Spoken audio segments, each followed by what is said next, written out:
Good morning students. इस video में जो है प्रश्न दिया हुआ है, इन भिन्नों को आरोही और अवरोही दोनों क्रम में जो है हमें लिखना है। ठीक है, तो हम इस भिन्न को जो है आरोही और अवरोही क्रम में लिखने के लिए जो है दो विधि का उपयोग करेंगे। आपको इन दोनों विधियों में से जो भी सही लगेगा उसकी सहायता से जो है आप हल कर लेना। ठीक है, तो देखिए पहला विधि है तुल्य भिन्न की सहायता से और दूसरा है अंश को हर से भाग देकर। ठीक है, तो हम सबसे पहले जो है तुल्य भिन्न की सहायता से जो है इन भिन्नों को जो है आरोही क्रम में और अवरोही क्रम में लिखेंगे। ठीक है, तो देखिए तुल्य भिन्न में लिखने के लिए हम क्या करते हैं, जो भी भिन्न दिए हुए हैं इसे जो है समान संख्या से अंश व हर दोनों में जो है भाग करते हैं। ठीक है, तो हमें जो है तुल्य भिन्न प्राप्त होता है। जैसे देखिए 1/2 में क्या किए, अंश और हर दोनों में 2 का गुणा किए तो हमें जो है 2/4 प्राप्त हुआ। क्या प्राप्त हुआ? 2/4। तो 1/2 का तुल्य भिन्न क्या होगा? 2/4। ठीक है, वैसे ही 3/4 में भी क्या किए, अंश और हर दोनों में 2 का गुणा किए तो हमें क्या प्राप्त हुआ? 6/8। तो 6/8 जो है 3/4 का तुल्य भिन्न होगा। ठीक है, उसी प्रकार 3/8 में क्या किए, अंश और हर दोनों में 2 का गुणा किए। 3/8 में अंश और हर दोनों में 2 का गुणा किए तो क्या प्राप्त हुआ? 6/16। तो 6/16 क्या है? 3/8 का तुल्य भिन्न है। ठीक है, इसी प्रकार 1/4 में भी अंश और हर दोनों में 2 का गुणा करने पे क्या प्राप्त हुआ? 2/8, जो कि 1/4 का क्या होगा? तुल्य भिन्न होगा। ठीक है, इसी प्रकार से हमने फिर से 1/2 में अंश और हर दोनों में 3 का गुणा किए तो क्या प्राप्त हुआ? 3/6। ठीक, 3/4 में भी अंश और हर दोनों में 3 का गुणा करने पे क्या प्राप्त हुआ? 9/12। ठीक है, 3/8 में भी अंश और हर दोनों में 3 का गुणा करने पे क्या प्राप्त हुआ? 9/24। ठीक है, और 1/4 में भी अंश और हर दोनों में 3 का गुणा करने पर 3/12 प्राप्त हुआ। कितना? 3/12। ठीक है, हमें जो है ऐसे तुल्य भिन्न तब तक निकालना है जब तक कि सभी भिन्नों में इन चारों भिन्नों का जो हर है, ठीक है, वो समान प्राप्त ना हो। लेकिन जरूरी नहीं है कि हमें जो है एक लाइन में ही समान प्राप्त हो, ये आगे पीछे भी हो सकता है। किसी में आगे आ सकता है, किसी में पीछे हो सकता है। ठीक है, तो चलिए ऐसे तुल्य भिन्न निकालते जाते हैं। ठीक है, तो 1/2 का तुल्य भिन्न क्या होगा? अगर अंश और दोनों में 4 का गुणा करेंगे तो हमें 4/8 प्राप्त होगा। उसी प्रकार 3/4 में 4 का गुणा करने पर 12/16 प्राप्त होगा। ठीक है, 3/8 में 4 का गुणा करने पर 12/32 प्राप्त होगा। ठीक, 1/4 में 4 का गुणा करने पर 4/16 प्राप्त होगा। अब देखिए इसमें कितना आ गया? 16, इसमें 16, इसमें 16, इसमें बस बचा है 16 आने के लिए। ठीक है, बाकी हमें इन तीनों में क्या प्राप्त हुआ है? हमें 16 जो है हर में प्राप्त हो गया है। तो आप चाहो तो बाकी का तुल्य भिन्न लिखना बंद कर सकते हो, केवल 1/2 का ही तुल्य भिन्न लिख सकते हो। ठीक है, तो आगे मैं 5 का लिखता हूँ। 1/2 में 5 का गुणा करने पर क्या प्राप्त होगा? 5/10। 3/4 में 5 का गुणा करने पर 15/20। ठीक है, 3/8 में 4 का गुणा करने पर 15/40 और 1/4 में 4 का गुणा करने पर 5/20 प्राप्त होगा। ठीक है, इसी प्रकार 1/2 के साथ 6 का गुणा करने पर 6/12 प्राप्त होगा। 3/4 में 6 का गुणा करने पर 18/24 मिलेगा। 3/5 में 6 का गुणा करने पर 18/30। ठीक, और 1/4 में 6 का गुणा करने पर 6/24। 1/2 में अंश और हर दोनों में 7 का गुणा करने पर 7/14 प्राप्त होगा और बाकी को छोड़ दिया हूँ। और 1/2 में भी 8 का अंश और हर दोनों में 8 का गुणा करने पर 8/16 प्राप्त होगा। कितना? 8/16। अब देखिए सारे भिन्नों में जो है हमें हर में 16 प्राप्त हो गया। यहाँ पर देखिए इसमें है 8/16। ठीक है, दूसरा 3/4 में क्या है? 12/16। 3/8 में क्या है? 6/16 और 1/4 का तुल्य भिन्न कितना है? 4/16। ठीक है, तो हमें इन चारों भिन्नों में हर जो है समान प्राप्त हो गया है। ठीक है, तो जब हर जो है समान प्राप्त हो गया है तो अब हम जो है आसानी से इसे आरोही क्रम और अवरोही क्रम में लिख सकते हैं। तो चलिए लिखते हैं। अगर भिन्नों के हर समान हो तो बड़ा अंश वाला भिन्न बड़ा और छोटा अंश वाला भिन्न छोटा होता है। ठीक है, तो अब जो है हम आरोही क्रम में लिखते हैं। आरोही क्रम मतलब क्या? बढ़ते क्रम। बढ़ते क्रम में क्या करते हैं? सबसे पहले छोटे को लिखा जाता है, फिर उससे बड़े को, फिर उससे बड़े को, और आखिरी में सबसे बड़े को लिखा जाता है। ठीक है, तो इस क्रम को जो है बढ़ते क्रम कहते हैं। तो चलिए अब इन भिन्नों को जो है बढ़ते क्रम में लिखते हैं। तो देखिए अब जो है हमें सभी भिन्नों के हर समान प्राप्त हो गए हैं। तो जब भिन्नों के हर समान हो, क्या हो, भिन्नों के हर एक समान हो, तो बड़ा अंश वाला भिन्न सबसे बड़ा होगा और छोटा अंश वाला भिन्न छोटा होगा। तो इन चारों भिन्नों में से सबसे छोटा अंश कौन से भिन्न का है? तो सबसे छोटा अंश जो है 4/16 का है। किसका है? 4/16। तो यहाँ लिखेंगे 4/16, ये सबसे छोटा भिन्न होगा। ठीक है, अब देखिए 4/16 से जस्ट बड़ा अंश वाला कौन सा भिन्न है? तो 4/16 से जस्ट बड़ा वाला कौन सा है? 6/16। तो दूसरे नंबर पे आएगा 6/16, ये जो है 4/16 से बड़ा है। ठीक है, अब 6/16 से जस्ट बड़ा कौन सा है? तो 12, तो 8/16 क्या आएगा? 8/16। और 8/16 से बड़ा कौन सा है? तो 12/16। ठीक है, अब इसमें चिन्ह कैसे लगाएंगे? तो जो संख्या बड़ी होती है उसके तरफ ये खुला वाला चिन्ह होता है, और जो छोटी होती है उसके तरफ ये बंद वाला चिन्ह होता है। ठीक है, तो इसमें चिन्ह जो है इस प्रकार से लगेगा। अब देखिए भिन्न है, अब इसके मूल मान को भी इसके नीचे में लिखेंगे, वो हमारा आंसर होगा, ये आंसर नहीं है। ठीक है, तो देखिए 4/8 किसका तुल्य भिन्न है? तो 4/8 जो है 1/4 का तुल्य भिन्न है। तो पहले आएगा 1/4। फिर 6/16 किसका तुल्य भिन्न है? तो ये जो है 3/8 का तुल्य भिन्न है। वैसे ही 12/16 किसका तुल्य भिन्न है? तो ये जो है 3/4 का तुल्य भिन्न है। और देखिए 6/16 किसका तुल्य भिन्न है? तो 3/8 का। ठीक है, 8/16 किसका तुल्य भिन्न है? तो 1/2 का तुल्य भिन्न है 8/16। और 12/16 किसका तुल्य भिन्न है? तो ये जो है 3/4 का तुल्य भिन्न है 12/16। ठीक है, तो इस प्रकार से इसमें भी चिन्ह जो है इस प्रकार से लगेगा। तो ये हुआ आपका अवरोही क्रम, तो ये हुआ आपका आरोही क्रम या बढ़ते क्रम। इस प्रकार से हम जो है इसे बढ़ते क्रम में लिखेंगे। ठीक है, सबसे पहले क्या आएगा? 1/4, फिर इससे बड़ा होगा 3/8, इससे बड़ा होगा 1/2, सबसे बड़ा होगा 3/4। ठीक है, अब चलिए इसे जो है अवरोही क्रम में लिखते हैं। तो अवरोही क्रम में लिखने के लिए क्या करते हैं हम? अवरोही क्रम को जो है घटते क्रम कहते हैं। क्या कहते हैं? घटते क्रम।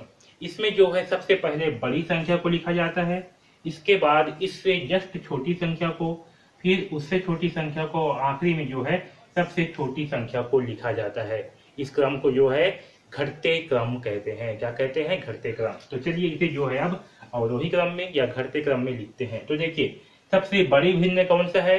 तो जिसका हर सबसे समान, हाँ, अगर भिन्नों के हर समान हो तो सबसे बड़ा अंश वाला भिन्न सबसे बड़ा होता है, और सबसे छोटा अंश वाला भिन्न सबसे छोटा। तो इसमें जो है सबसे बड़ा अंश किसका है? तो सबसे बड़ा अंश है 12/16 का। ठीक है, यानी कि ये भिन्न क्या होगा? सबसे बड़ा होगा। फिर जस्ट इससे छोटा भिन्न कौन सा है? तो 8/16। तो सेकंड नंबर पे आएगा 8/16। फिर इससे छोटा क्या है? तो 6/16। और सबसे छोटा क्या है? 4/16। ठीक है, इसमें चिन्ह इस प्रकार से लगेगा, क्योंकि जो बड़ा भिन्न होते हैं उसके तरफ क्या होगा? मुंह जो है खुला रहेगा, और जो बंद रहे, जो छोटा है उसके तरफ क्या रहेगा? बंद वाला भाग रहेगा। ठीक है, तो देखिए 12/16 किस भिन्न का तुल्य भिन्न है? तो ये जो है 3/4 का तुल्य भिन्न है। 8/16 किसका तुल्य भिन्न है? तो ये जो है 1/2 का तुल्य भिन्न है। और 6/16 किसका तुल्य भिन्न है? तो ये जो है 3/8 का तुल्य भिन्न है। और 4/16 किसका तुल्य भिन्न है?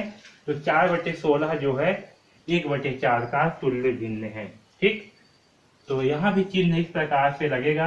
ठीक है, तो आपका आंसर होगा ये वाला। ठीक है, इस प्रकार से जो है इसे हम अवरोही क्रम में लिखेंगे। ठीक है, अवरोही क्रम में इस प्रकार से लिखेंगे, तो ये जो है आपका आंसर होगा। ठीक है, तो इसमें जो है हमने तुल्य भिन्न की सहायता से जो है भिन्नों को आरोही क्रम और अवरोही क्रम में लिखे। अब जो है भाग की सहायता से जो है हम भिन्नों को आरोही क्रम और अवरोही क्रम में लिखेंगे। ठीक है, तो चलिए स्टार्ट करते हैं भाग विधि की सहायता से।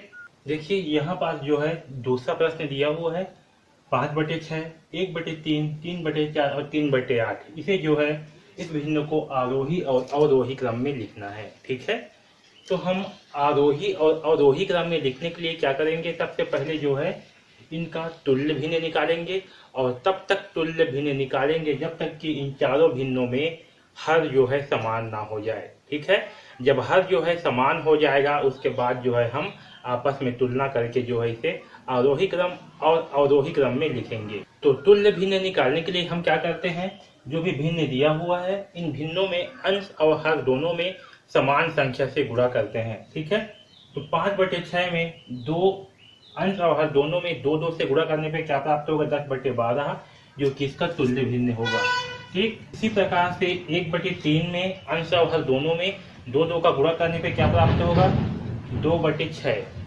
ठीक है, इसी प्रकार से 3/4 में अंश और हर दोनों में 2 का गुणा करने पे क्या प्राप्त होगा, 6/8, जो कि इसका तुल्य भिन्न होगा। 3/8 में अंश और हर दोनों में 2 का गुणा करने पर 6/16 प्राप्त होगा। ठीक है, तो ये सारे क्या है, ये सारे जो है तुल्य भिन्न है। 5/6 में 3 का गुणा करने पर 5/18 प्राप्त होगा। ठीक, 1/3 में अंश और हर दोनों में 3 का गुणा करने पर 3/9 प्राप्त होगा। ऐसे ही 3/4 में अंश और हर दोनों में 3 का गुणा करने पर 9/12 प्राप्त होगा। 3/8 में अंश और हर दोनों में 3 का गुणा करने पर 9/24 प्राप्त होगा। 5/6 में 4 का गुणा करने पर 20/24 प्राप्त होगा। ठीक है, 1/3 में 4 का गुणा करने पर 4/12 प्राप्त होगा। 3/4 में 4 का गुणा करने पर 12/16 प्राप्त होगा। 3/8 में अंश और हर दोनों में 4 का गुणा करने पर 12/32 प्राप्त होगा। वैसे ही 5/6 में अंश और हर दोनों में 5 का गुणा करने पर 25/30 तुल्य भिन्न प्राप्त होगा। 1/3 में अंश और हर दोनों में 5 का गुणा करने पर 5/15 प्राप्त होगा। 3/4 में अंश और हर दोनों में 5 का गुणा करने पर 15/20 प्राप्त होगा। ठीक है, और 3/8 में अंश और हर दोनों में 5 का गुणा करने पर 15/40 प्राप्त होगा। ठीक, 5/6 में अंश और हर दोनों में 6 का गुणा करने पर 30/36 प्राप्त होगा। 1/3 में अंश और हर दोनों में 6 का गुणा करने पर 6/18 प्राप्त होगा। और 3/4 में अंश और हर दोनों में 6 का गुणा करने पर 18/24 प्राप्त होगा। ठीक, 3/8 में 6 का गुणा करने पर 18/48 प्राप्त होगा। ठीक है, 5/6 में अंश और हर दोनों में 67 का गुणा करने पर 35/42 प्राप्त होगा। 1/3 में अंश और हर दोनों में 67 का गुणा करने पर 7/21 प्राप्त होगा। ठीक है, 3/4 में 67 का गुणा करने पर 21/28 प्राप्त होगा। और 3/8 में अंश और हर दोनों में 67 का गुणा करने पर 21/56 प्राप्त होगा। ठीक है, 5/6 में अंश और हर दोनों में 88 का गुणा करने पर 40/48 प्राप्त होगा। और 1/3 में 88 का गुणा करने पर 8/24 प्राप्त होगा।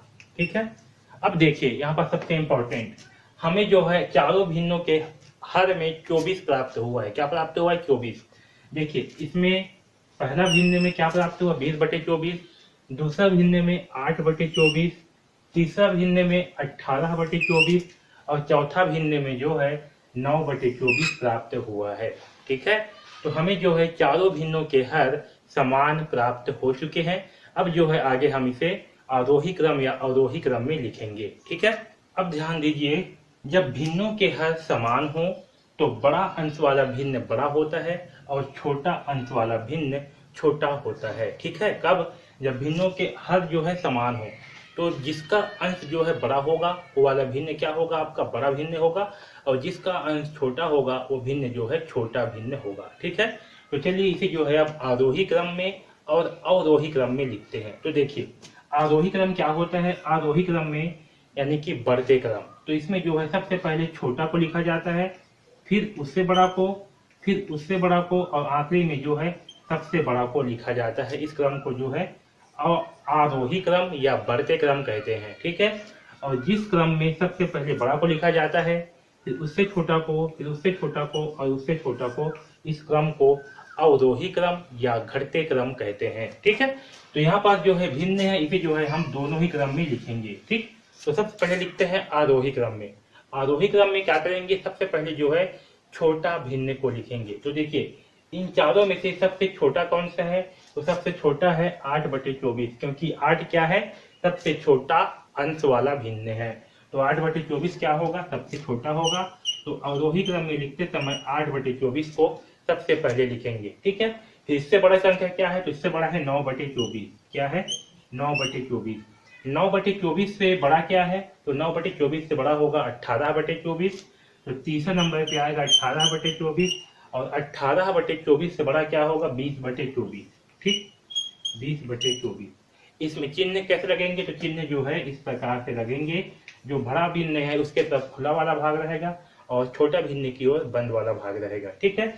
अब देखिए, ध्यान दीजिए, 8/24 जो है किसका तुल्य भिन्न है? तो 8/24 जो है 1/3 का तुल्य भिन्न है, ठीक है। तो हम इसे क्या करेंगे?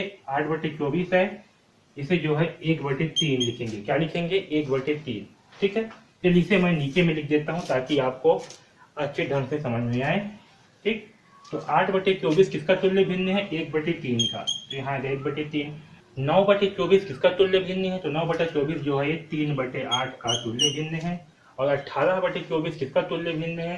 तो ये जो है 3/4 का तुल्य भिन्न है। और 20/24 किसका तुल्य भिन्न है? तो 20/24 जो है 5/6 का तुल्य भिन्न है, ठीक है। इसमें भी चिन्ह जो है इस प्रकार से ही लगेगा। तो इस प्रकार से जो है हम इसे आरोही क्रम में लिखेंगे, ठीक। अब जो है इसे अवरोही क्रम में लिखते हैं। किसमें लिखेंगे? अवरोही क्रम में। तो देखिए, अवरोही क्रम में क्या होता है? अवरोही क्रम में जो है, अवरोही क्रम में क्या होता है? सबसे पहले जो है छोटी संख्या होती है, सॉरी, सबसे पहले जो है बड़ी संख्या होती है, फिर उससे छोटी, फिर उससे छोटी, आखिरी में जो है सबसे छोटी संख्या होती है। तो देखिए, इन चारों भिन्नों में सबसे बड़ा अंश वाला भिन्न कौन सा है? 20/24। तो सबसे पहले आएगा 20/24, ठीक है। फिर इससे छोटा क्या है? इससे छोटा है 18/24। तो सेकेंड नंबर पे आएगा 18/24। फिर 18/24 से छोटा क्या है? 9/24। फिर 9/24 से छोटा क्या है? 8/24। तो सबसे आखिरी में आएगा 8/24, ठीक है। इसमें चिन्ह कैसे लगाएंगे? तो जो बड़ी संख्या होगा उसके तरफ खुला वाला भाग रहेगा और छोटी संख्या की ओर बंद वाला भाग रहेगा, ठीक। अब देखिए, 20/24 किसका तुल्य भिन्न है? तो 20/24 जो है 6/5 का तुल्य भिन्न है। तो ये जो है सबसे पहले आएगा। उसके बाद सेकेंड नंबर पे कौन सा है? 18/24। तो 18/24 किसका तुल्य भिन्न है? तो ये जो है 3/4 का तुल्य भिन्न है। फिर 9/24 किसका तुल्य भिन्न है? तो ये जो है 3/8 का तुल्य भिन्न है। और 8/24 किसका तुल्य भिन्न है? तो 8/24 जो है 1/3 का तुल्य भिन्न है, ठीक है। तो इसे जो है इस प्रकार से लिखेंगे, ठीक। तो ये जो है इसका हुआ अवरोही क्रम में। अवरोही क्रम में इस प्रकार से लिखेंगे, ठीक है। सबसे पहले जो है बड़ी संख्या को लिखेंगे, फिर उससे छोटी संख्या को, फिर उससे छोटी संख्या को, आखिरी में जो है सबसे छोटी संख्या को लिखेंगे, ठीक। तो इस वीडियो को बार बार देखिए और अच्छे से समझिए कि किस प्रकार से आरोही क्रम और अवरोही क्रम में तुल्य भिन्न की सहायता से जो है लिखा जाता है, ठीक है। इस वीडियो को बार बार देखिए और समझिए, और जो आपके बुक में एग्जाम्पल दिए हुए हैं उसे जो है सॉल्व करिए। और अगर नहीं बनता तो हमें जो है बताइए कि ये प्रश्न आपसे नहीं बन रहा है, उसका सोल्यूशन जो है हम आपको बताएंगे, ठीक। तो इस वीडियो में बस इतना ही। धन्यवाद।